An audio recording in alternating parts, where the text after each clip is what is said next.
आज तर मी काय जास्त काय रेकॉर्ड केलं नाही भाई, बिकॉज कधी कधी मूड नसतो यार. कारण की रोज रोज कायच रेकॉर्ड करणार यार, नवीन नवीन रोज तेच तर चालू असतं. त्याच्यामुळे मी डायरेक्ट निघायच्या वेळेस रेकॉर्ड केलं.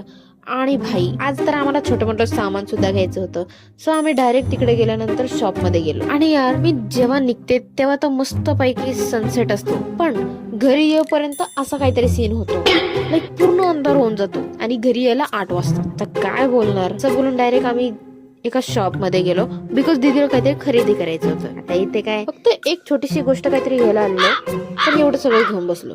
म्हणलं भाई नको, जास्त खर्च व्हायच्या आधी आपण इथून निघूया. त्याच्यामुळे पटकन बिल केलं आणि डायरेक्ट निघालो. तेवढ्यात मग घरी आल्यावर मला समजलं की भाई पप्पांनी काहीतरी नवीनच मशीन घरात नवीन काय आलंय आणि दीदी ट्राय करणार आहे, असं तर कधी होऊच शकत नाही. ना ना अजिबात नाही. त्यामुळे मॅडमची हाईट पुरत पण नव्हती ना, तरी उड्या मारून मारून त्याच्यावर लटकायचा प्रयत्न करत होता. म्हणलं भाई कशाला करते. तेवढ्यात मग पप्पा आले, म्हणले बाजूला सारखा, मी करून दाखवतो तुम्हाला.